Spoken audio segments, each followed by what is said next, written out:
to our participants, a warm evening to everybody, and we are deeply honored to welcome or to welcome our speaker for tonight. And she is a LinkedIn Talk Voice, a TED speaker, and she's also co-author of Unleash Your Voice: Powerful Public Speaking for Every Woman. She is also the founding chair of Inspiring Girls Singapore and a former vice president at the Singapore Council of Women's Organization.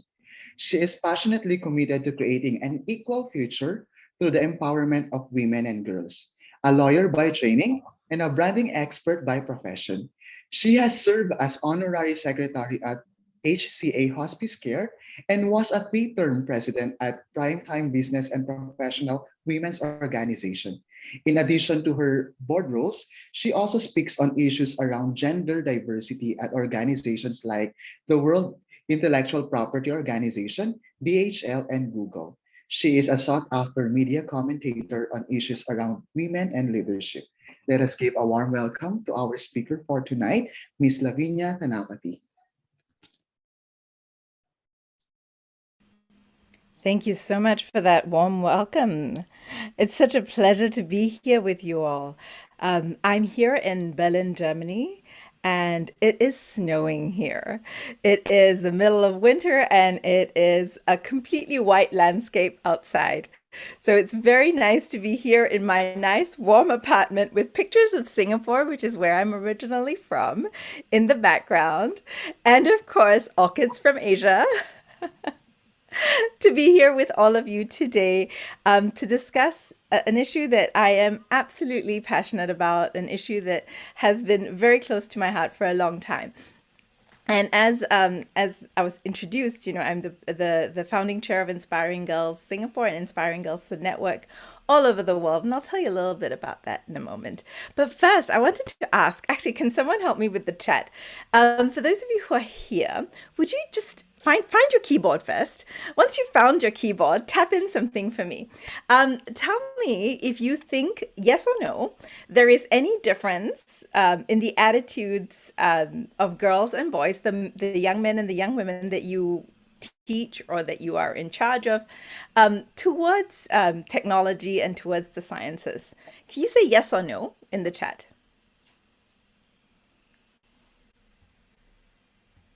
So a lot of them said yes, but we have one response who said no. We have some no. Okay, good. Okay, that's fine. That's good. It's the experience. Your experience is okay. So some no's and a couple of yeses. Okay, so it's a mixed bag. Okay, thank you. So I'm going to show you some general experiences, and everything that I say is subjective, right? Some places will have slightly different experiences than others, but I'm going to use data that's from around the world so that we can talk about it in a way that's most productive, that we can find some ways that we can change some of the dynamic for the future. So just give me 1 second and we'll turn on the magic. Oops. So 1 second. I'm too far ahead in my slides. So this is what I've called my presentation. I've called it the inclusion imperative. And actually the technical title for today is this. So we will cover this. And thank you so much to ClassNet as part of the Asia Europe Foundation for inviting me today. It's really a pleasure to be here to talk to educators from around Asia and around Europe about this important topic. So thank you so much for inviting me. I hope we all learn and share something together today. So I'd really love it if you would stay on your keyboard. Keep your keyboard in view. And if you would answer just a couple of questions if you can, okay? The first thing is I've got a date, okay? The first slide is a date. And I was wondering if you might guess what that date might mean, okay? So the date is an old date. It's a date from some time ago. So 1833 is the date. Do you want to venture a guess, given this topic that we're talking about and given the context, what 1833 might mark in the field of gender equality and the digital revolution, let's say? What might this date be? Do we have any guesses, Fernando? Or do you want to guess? Being a history teacher, I guess it was during the year of the British Revolution. I'm not sure familiar with that one. Yeah. Well, that's a really good guess, but you know what it is? It's 1833 is the year that's regularly attributed to the year in which Ada Lovelace, a woman, a British woman, first discovered the power of computers. Have you even ever heard of Ada Lovelace? So she is a pioneer in the field of computing. So she was a mathematician at a time when women were not taught math, when women were not even allowed at universities. And Ada Lovelace, the daughter of Lord Byron, actually is attributed for being the first person to ever see the connection between math and computing sciences. And this is something we are not taught at school. We don't read about in our books. Nobody mentions. But the good news is these things are changing. So outside Ada's house in London, there's a plaque now. Ada, Countess of Lovelace, pioneer of computing, lived here. We're starting to see that women have long been involved in technology, whether we've been credited for it or not, and whether we've taken a front row seat or a leading role, women have been involved in computing for a long time. But what about other sciences? Here's another date for you, okay? Let's try the next date. One more date. 1903. What do we think 1903 might mean? So let me give you a hint. In 1901, Alfred Nobel created the Nobel Prize. So what do we think happened in 1903, just 2 years later? Do we have any guesses? Marie Curie. There you go. Oh, Fernando is my star student. I should have a star. I think it is the year when Marie Curie gets the Nobel Prize. Exactly. Thank you so much for contributing. Oh, thank you. Perfect. Very, very good guess. So 2 years after the establishment of the Nobel Prize itself, Marie Curie goes on to win it. Now, Marie Curie has another fantastic thing. Do you know there is only one person, man or woman, one person in history, one person, not man, not woman, a person that has won a Nobel Prize in 2 different sciences? Also Marie Curie. She got one prize in You did chemistry. get a prize. Thank you very much. And you know what? But when we think of genius, when you ask any of your students, any one of your students, name a genius, will they name her? Most likely not. Do you know who they will name? They will name him. Yes. There's Albert Einstein. Yeah, exactly. This is Albert Einstein. But you know what? There's nothing wrong with Albert Einstein. He was a fantastic man who was he was a genius. But why is it we attribute genius here and not here? She deserves it, no? 2 Nobel Prizes, the only person ever in history. 2 different sciences. And yet, genius means this. Over and over and over again. This is genius. Why does it matter? The thing is, with the Nobel Prize, right? It is very interesting because you know what it's for? It marks the people who have contributed the greatest benefit to mankind. So it's where we think about where these origins of ideas come from. This is why it's important. This is why we can't dismiss small things like this. So women, we occupy, 50% of the world? More or less. A little bit here, a little bit there. More or less 50% of the world. In terms of wealth, just income, okay? Never mind generational wealth or anything else. Just income. Globally, it's about half. This is the income gap according to the World Economic Forum in 2021. Not in yesteryear, in 2021. What about in ideas? Never mind money. How about just ideas? How about creation? Creation of ideas. What percentage do you think of the Nobel Prize, let's take the Nobel Prize, has been won by women?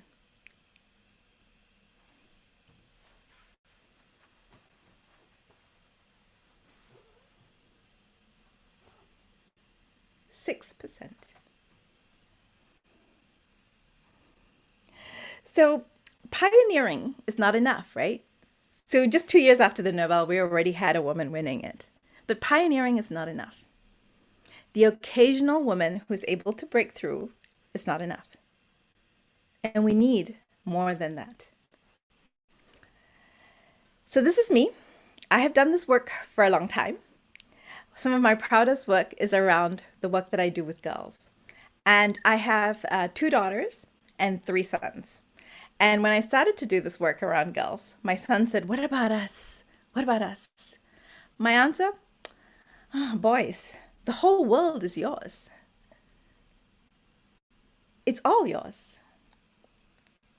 It's different for girls." And we have one daughter who is a scientist who graduated with her PhD last year, and one daughter who works in what I do, which is in communications and media.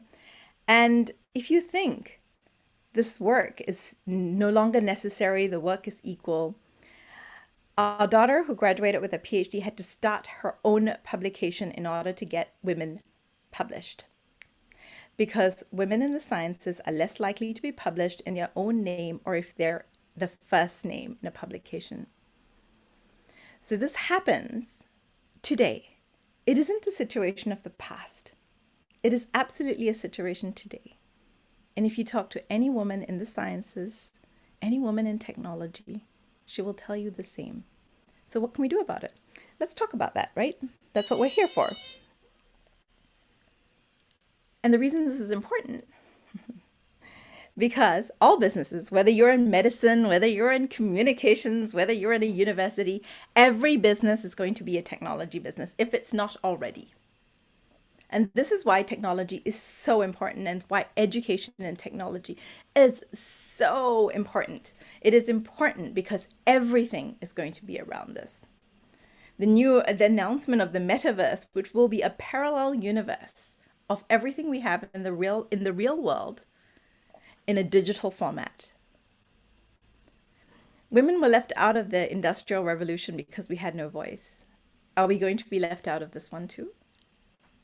So let's just make sure that we don't do that, okay? This is the trends for AI. AI is one of the key skills that are needed at the moment. On LinkedIn, where I spend a lot of my time, you can find me there anytime. On LinkedIn, this is a key skill that is currently sought after by employers.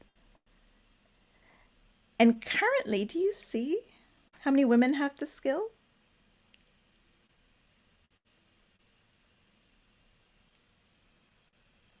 This is not a good thing, is it? So it's the same thing across the board. So this is the World Economic Forum's data on it. And in this is interesting. So the skills in which women in technology exist, really, it's here. The first 2 here that you can't possibly read, I think, is content production and people and culture. So when technology companies tell you they have a third of their employees as women, this is where they exist. They exist in people and culture, and they exist in content production. In everything else, women are under a third. Once we get in, nearly half, according to McKinsey, nearly half the women in STEM are likely to leave within the year. Within the year. This is how long women last in these industries. And it's not because women are not good at what they do.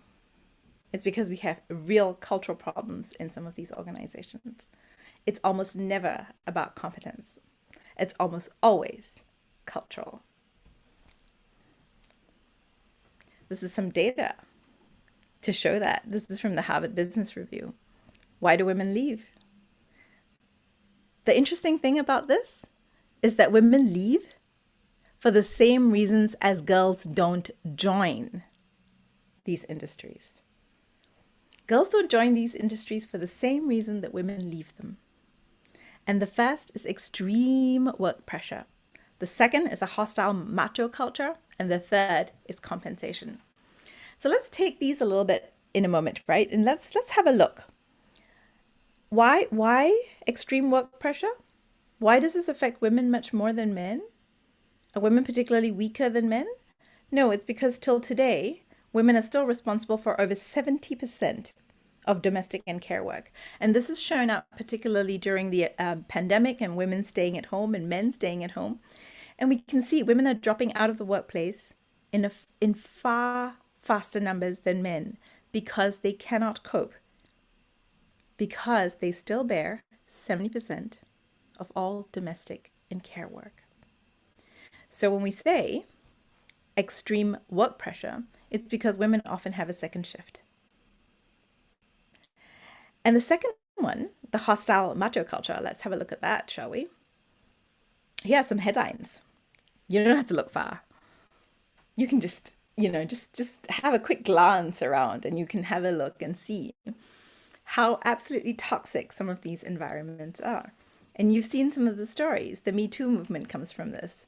All of these currently heavily male environments tend to be extremely toxic. So that was 1, work pressure. 2, hostile macho culture. What about pay? Let's have a look at pay. According to Bloomberg, men get higher pay than women 59% of the time for the same jobs. The same jobs. The same reasons that girls don't go into these industries is the same reason that women leave them. So what we're here to do is talk about what we can do, right, to set up the next generation so we can make sure that this is not what we're going to have in the future. Because that's what we want, right? We want something different.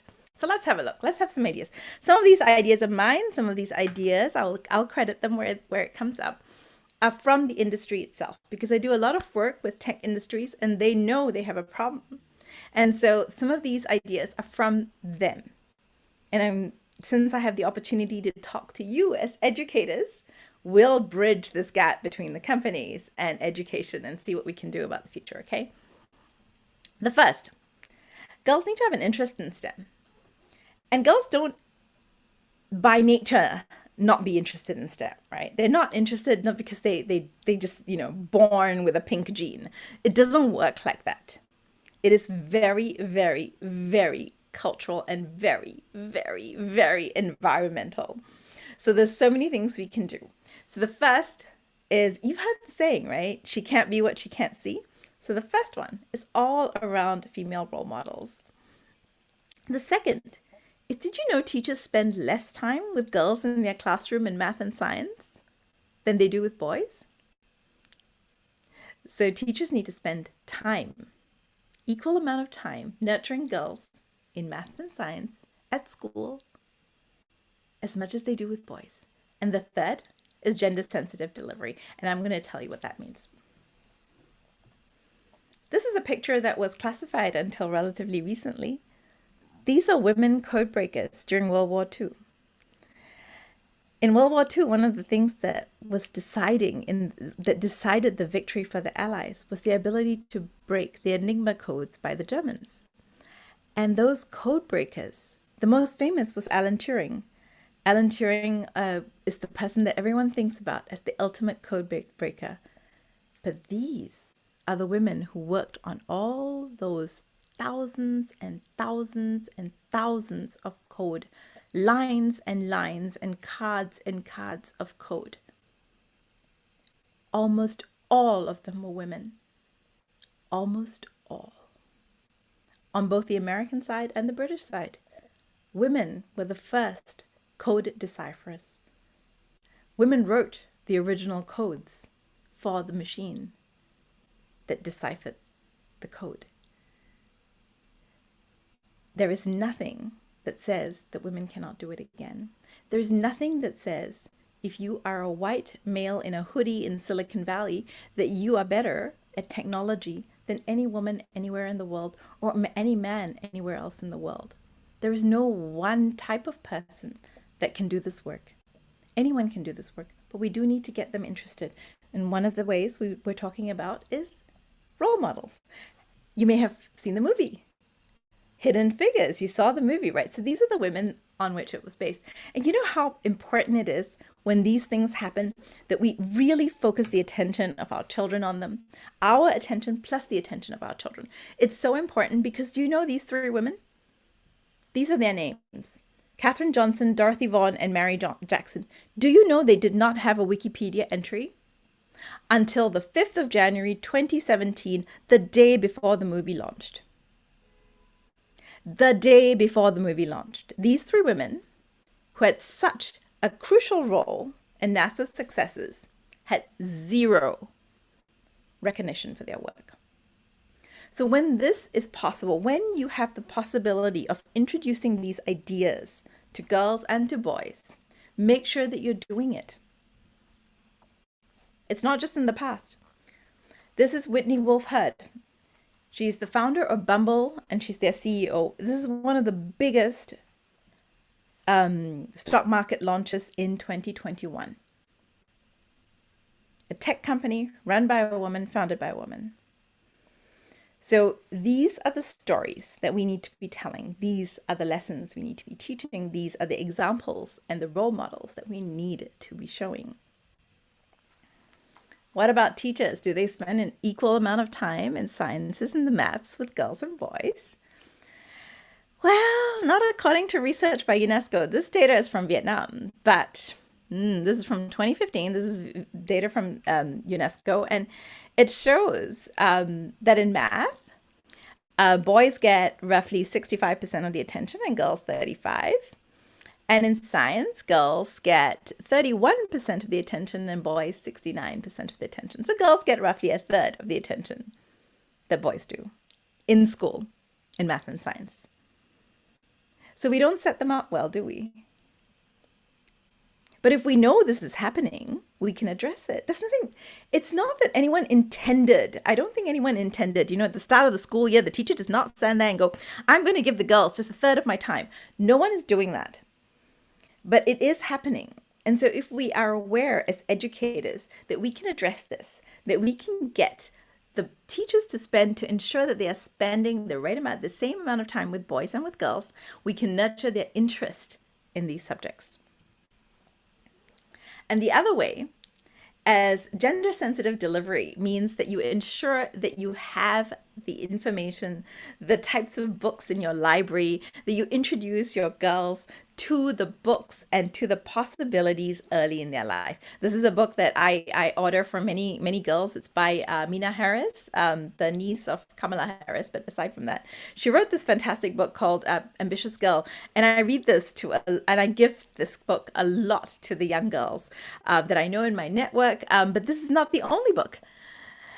Gender sensitive delivery means that you are constantly aware of the books that your young people are reading, and to ensure that they don't always only get it from a male perspective, that they don't always have heroes that are male, that they have heroes that are both male and female. There are some fantastic ideas here I have for you. In case you've never heard of any of these, here we go. I give you some fantastic ideas. This is the Goodnight Stories for Rebel Girls. There are several volumes. I highly recommend this series as well. Each page, pair of pages, is a story about a woman in history who's made a mark, and how Rebel Girls have been changing history for a long time, whether we've been acknowledged for it or not. This is a book that I just bought. I have a copy. Look. Women in Science. It's going to be a Christmas gift. And Women in Science, it's 50 fearless pioneers who changed the world. Yeah.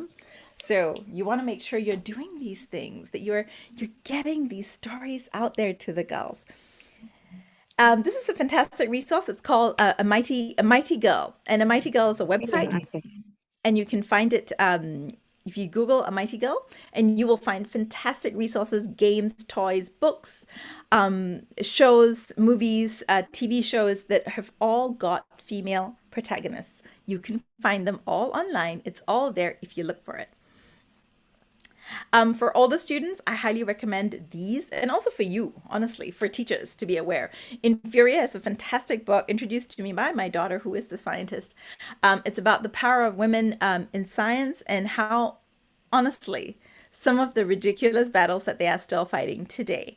Inferior is fantastic. I highly recommend it.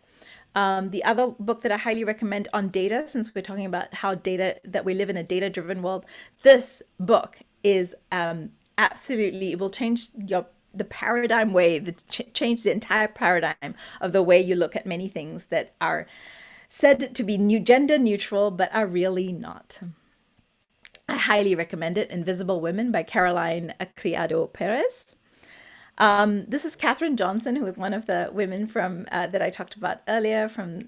And this is Reaching for the Moon. This is her autobiography, also very impressive. So if your school library has autobiographies, have you checked that they're not just mostly of men in history, that they also include women in history? The other thing I recommend is this fantastic TED Talk.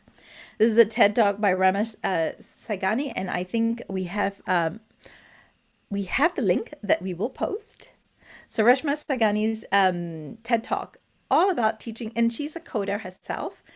So she works in tech herself, and she talks about what are some of the problems that she's seen working with girls in technology, and how we are teaching girls the wrong set of skills and the wrong set of attitudes.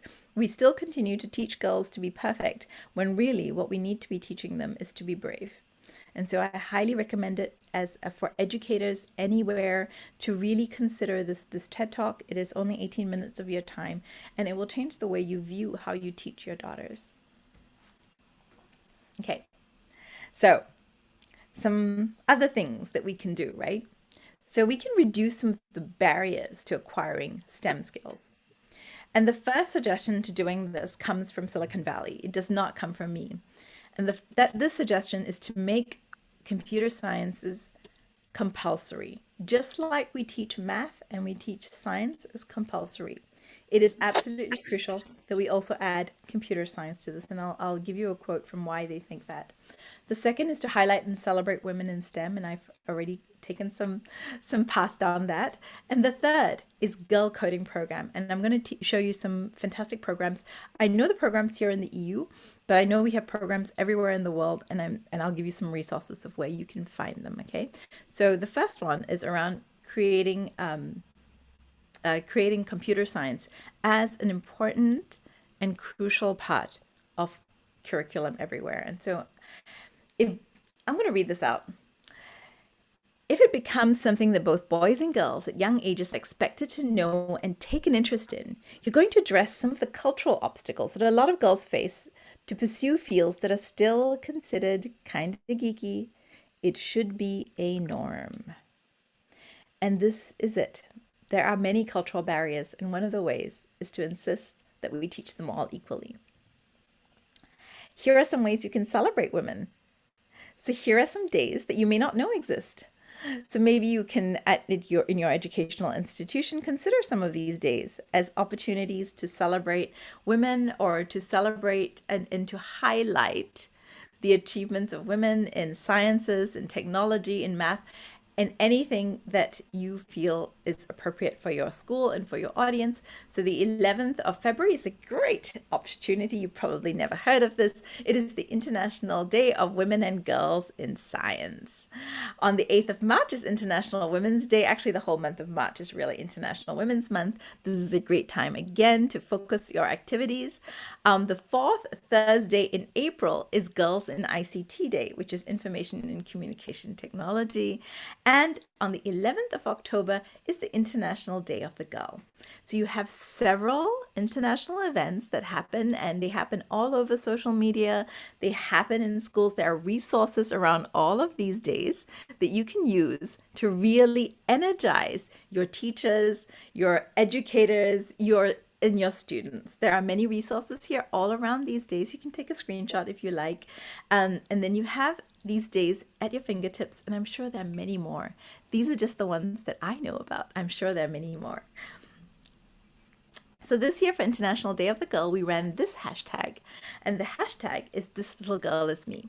So if your girls are in need of some inspiration, I highly recommend that they follow the "This Little Girl Is Me" hashtag, because there are stories from Sheryl Sandberg, Julia Gillard, from women leaders from all over the world, including and everyday women, sharing their stories of how they got to where they got to, and what advice they would give to their younger self. So I highly recommend following the "This Little Girl Is Me" hashtag. This is my story. This is me as a little girl, and this is me today. So it's really a fantastic hashtag to follow. So if you don't know where else to go on social media, "This Little Girl Is Me" is a great resource. And of course, check out Inspiring Girls. Inspiring Girls also has a video library of women who have contributed their advice to girls. So if you want to introduce girls to different careers, the Inspiring Girls website will take you to a video hub, and in the video hub, there are all kinds of resources there too. And here are a whole bunch in Europe. I have a list, so you don't have to take these down, but there are many, many girls coding organizations, and they will help you get girls into coding. And why is coding important more than science or technology? It isn't. It's just that it's going to be an important part of our future, and it's important that girls are aware of how to do this and that they've at least tried. So here are a whole bunch of organizations. These are European organizations, many with a global reach, but I will give you a resource where you can find them, and then you can go ahead and use that. The UN Women actually has, UN Women around the world also has fantastic resources around this. Now I want to talk a little bit about leveling the playing field. And after that, you're going to be able to ask me questions, okay? Just let me finish this. So 135.6. This is obviously not a year, right? There are no 0.6 years. So 135.6. This is how long the World Economic Forum anticipates that it will take for women to close the gender pay gap. That's not my daughter's generation, not even my granddaughter's generation. This is maybe the end of my great-granddaughter's generation. Maybe. At the current rate. Do we really want to wait 135.6 years? And it's going backwards. It was 99 years. And then thanks to the pandemic, we've slipped back a whole generation. These are the countries that are doing the best at closing the gender pay gap. And you'll see something in common with all of them. Many of these countries have a particular type of social policy. They also have a history. They have a longer lead time of having women in leadership. They've had a longer time of having women in the workforce. And there are a couple of surprises in there, but almost all of them are European.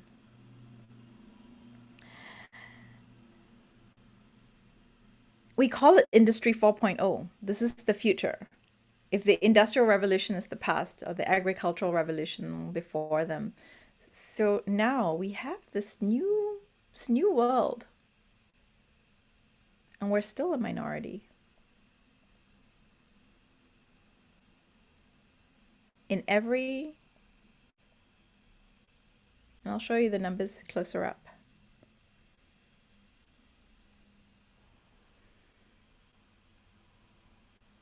These are some of the biggest companies in the world. They're bigger than some governments. We need to be paying attention to this. These companies are bigger than governments. So the impact of having more equality here impacts us almost as much as changing our governments does. So let's feed the girls into the system. Let's make sure the girls are equipped with the skills.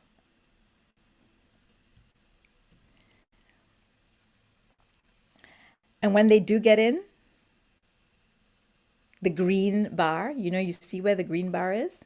You know what kind of roles those are? Non-technical roles. Never mind leadership. So we have a lot of things to fight. We have a lot of things to challenge. We have the issues around equal pay.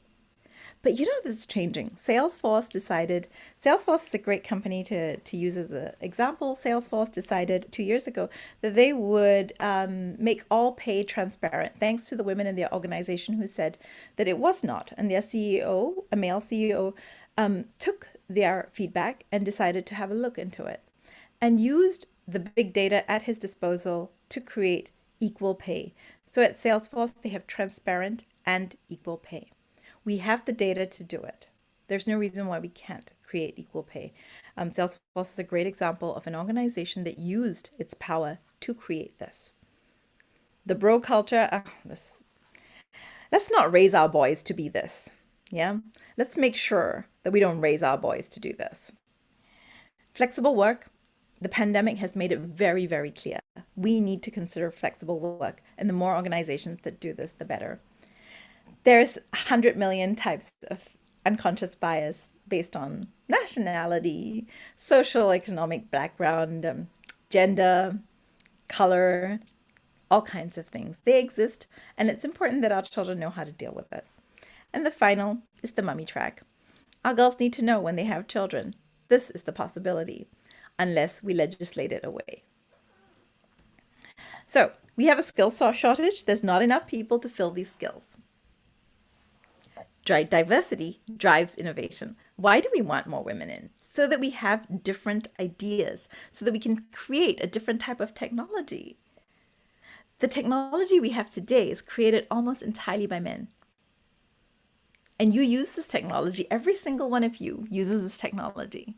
And you know how toxic it is. Every single one of you has experience of the toxicity of the technology that we are all using today. Technology developed almost exclusively by men. You want to have innovation, you need to have differences. The easiest one is to just add 50% of the population into it.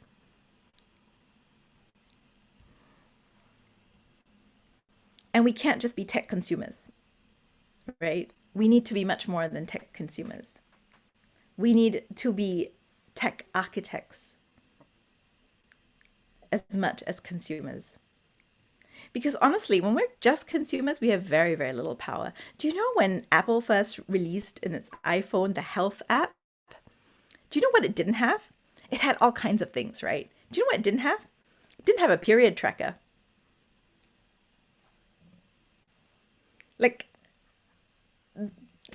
Yeah. It's the most basic things are missing from our technology for women. So we don't want to just be consumers. We want to be also the architects of technology. It boosts productivity and GDP. This is famous number by McKinsey, right? I don't know whether it's the exact number, but this is the amount of money we're talking about.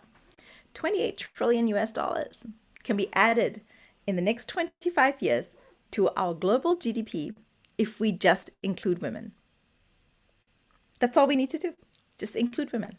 Don't need to do very much more than that. Just include women. We're an untapped resource. It's like potential that lies dormant. It's like having oil, and not digging it up. It's amazing. We have this untapped resource, like a superpower that we don't use. So I invite you to shape the future, whatever it looks like and whatever you do. And I hope that something here today was helpful for you in the way you think about how you shape the future. You have much more in your hands than you think. And you can make a difference by very, very small things. It doesn't have to be the grand gesture. Small things can create big changes. So I invite you to be part of that. So thank you very much for paying attention and for giving me your time. So we have the opportunity now for some questions, because I figured there would be a few questions, because whenever I talk about this, there are always questions. And this is me, and you can find me on almost any social media platform, but mostly my home is on LinkedIn, and I'm happy to connect with you there. If you put your phone over this QR code, it will take you to my LinkedIn profile where you can follow me on that platform. And now back to you, Fernando, if you want to see if there are some questions from the audience. Yes, so first of all, thank you so much for giving us a lot of insights regarding the representation and situation of women when it comes to tech companies. And it is indeed a wake-up call on us teachers on how are we going to connect this kind of situation that girls are facing once they are outside the school already. So with that, thank you so much, Miss Lavinia. And we will be giving the floor to our participants to ask questions or even give comments to Miss Lavinia so that, we can have sharing regarding the topics that she had discussed. And I have seen the first comment coming from Cornelius. He said, "Superb and thank you." Cornelius, do you have anything to say? Um, I'll come back to you. Can you hear me? Yes, we can hear you. I don't want to give a frivolous question. That's the reason I want to think it out. Okay. Absolutely no problem at all. So I'll take a moment. So, Fernando, you're a teacher, right? Yes. What do you teach? I'm teaching social studies and research. Oh, wow. So was there like one thing that you think that that you heard today that might be useful for your social studies Uh, program? Yes, indeed. Because social studies, we also have the what we so-called innovation project, where students will be given an opportunity to create a design thinking. And right now, the demand of most competitions when it comes to social studies is coming up with an application. And I fail to recognize, the needs of women when it comes to these applications that I have been discussing to my students. I have been telling them it should be general or it should be gender biased, but I am gearing towards what is popular in a situation right now or in our current consumer needs of technology. So it's really a wake up call on my part, and I'm really thinking over. There are some points where I fail to recognize this kind of issues that um, young girls are facing and the things that they should be ready after studying. Yeah. Oh, thank you so much for sharing that. That really, it does make a difference. I mean, slowly, there's no one solution, I think. There's no one magic solution. And I think being a little bit more aware Mm, does help us to think these things through because I grew up thinking that the world was equal. And I grew up in a country where it looked very, very equal. It looked very like there would be no problems.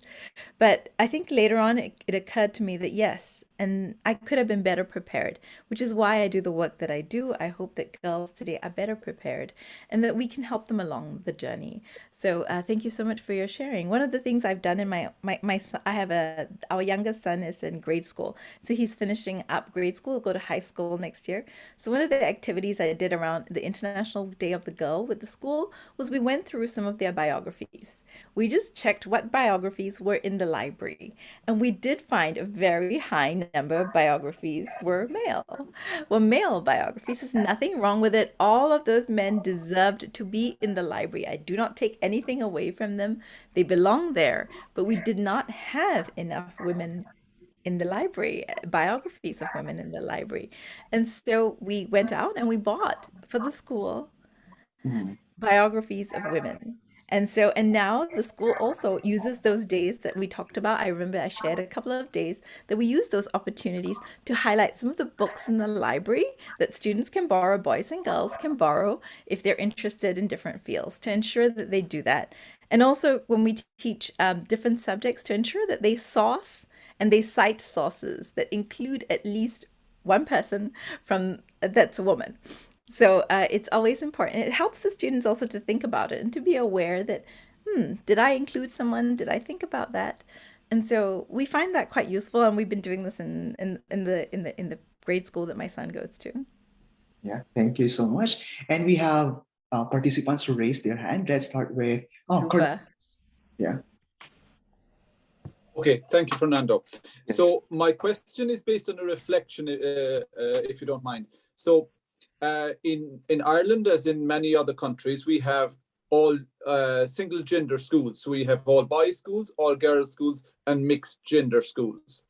And in our history, the all girls schools were excellent at promoting female leadership among girls. my environment is a mixed male and female, and I would know, and even in relation to technology, I would find that females are less likely to put themselves forward in leadership roles. So that is one of the areas that I want to focus on, and I would think, is a priority for me. And I suppose the same would apply to technology, whereas I imagine in an all-female environment, girls are much more confident in developing their own skills and pushing themselves forward, whereas not so much in a mixed gender environment. But the other side of that is the technology and training in technology isn't available to the same extent in all female school environments. And if I'm putting you on the spot now, but I wonder, does anything occur to you in relation to what I'm describing there? And I apologize if I'm putting you on the spot. Oh, no, not at all. That's what I'm here for. And when I don't know, I will say I don't know. It's perfectly fine for me. It's one of the things that I teach girls as all the time. If you don't know, say you don't know. It's perfectly fine. And making mistakes is just part of learning. So I went to an all-girls school. I come from Singapore, which has the British system, and also so there were all boys schools and all girls schools. And in fact, the best girls schools the best schools were usually single sex. Singapore is abandoning that now, and more schools are becoming inclusive, let's say. They are mixed gendered schools. Absolutely, you're right. There's not as many resources because you tend not to have teachers who are trained. You don't have as many female teachers in math, in science, or in computing, right? If we're talking about those three subjects, you tend not to have as many women in those fields, even though women dominate teaching. But in those fields, you tend not to have as many women. So what we're talking about is a pipeline issue as well. Women don't see it. And so we do need to build that pipeline of teachers to ensure that they also come through the system. Do I see any issues between that? Look, girls' schools, there are many resources outside schools. And this is what I mean. UN Women is a fantastic resource globally. They have a Girls to Pioneers program, which focuses on math, science, and computing. The Girls to Pioneers program by UN Women is fantastic, and it exists around the world, and they will connect you with local networks that are able to help you to introduce these subjects. And often girls, and this is anecdotal, girls do better when they're exploring these subjects in the early days amongst themselves in a non-mixed environment. But when they are more fluent in these subjects, they require the challenges of being in a mixed environment. And this is entirely anecdotal. It is not based on any data or science, but based on the schools that I talk to and the industries that I talk to. This is their experience. So I hope something there was helpful for you. Thank you. My pleasure. Thank you so much, Cornelius. We have another one coming from Maria. Of course. Please go ahead. Yes, Maria, go on. Hello. Thank you, Lavinia, for your excellent presentation. It was really inspiring, and I will take many ideas. I teach English as a foreign language in Portuguese school in a small town in Portugal. And this is also a subject that is really becoming, for me, it's becoming really a passion. I also have two daughters, and I know what you talked about, and they still have to thrive to get their own value recognized. It's really hard work that they still have to do, which is really a pity. And sometimes I even feel that there are setbacks. So, but we are not going to develop on that, but I think that you agree with me, and some of the numbers that you show really support this. What I would like to do is to share an educational program that started in 2010 in London, so in the UK, and that has spread now in other countries like in Portugal, for example. It started in 2015, also in Poland, and okay, I don't remember exactly which state from the United States where this program is also being implemented. And this program, which is called Apps for Good, is an excellent example of what you were talking about that can be done in schools in order to promote computing education, because we don't have such a subject in our schools. But because we recognize that it's so important, I say we, it's not we because it's not compulsory, unfortunately. It's not compulsory. So it's the teacher who decides to implement the project or not in their own curriculum. And this is what I do. And what is the program about? It's meant to encourage students to think about word problems around them and to find solutions. But these solutions are meant to be creating apps, creating prototypes of apps. And so this is a way for them to enter this world of computing science, machine learning. And of course, they don't have to have the skills, the real skills to create it, because there are several programs like AppShared, which are user-friendly, but at least because you have girls, and girls are really interested in that. This is what you said. If they don't try, of course, and they only get the information that, okay, they don't get well paid, and that this is that there is this macho pressure, and it can start at school because they have to work with boys, with their colleagues, and this is where we can start to create this environment and trying to remove this pressure, because it's still there in the classroom. And we talked about this in other discussions, simple things like, okay, when we have mixed groups and you always have someone taking the pen, it's always a girl. So boys are the thinkers, girls are the secretaries. And this is the small things, among others, that this is where we can act as educators to make them be aware of all these small things and the rest. So this is a program I would like to share with you. It's called Apps for Good. You can Google it, and you see it's a great opportunity to make those students enter this world of computing science and to make them realize how important it is nowadays. As you said, every job now requires these digital skills, if not now, in the near future, which is tomorrow. Thank you very much, Lavinia. Oh, thank you so much for sharing that. So that's Ask for Good. Fantastic. I will look into it. This is a program I don't know, but there are really so many resources out there. This is what I want to encourage all of you with. There are many resources out there. Even if you don't know, it's okay. I don't know anything about coding. This is the truth. I don't know at all. But I do work with a lot of technology companies. I work with a lot of girls. And it's okay not to know. You just need to know where to find the people who do know.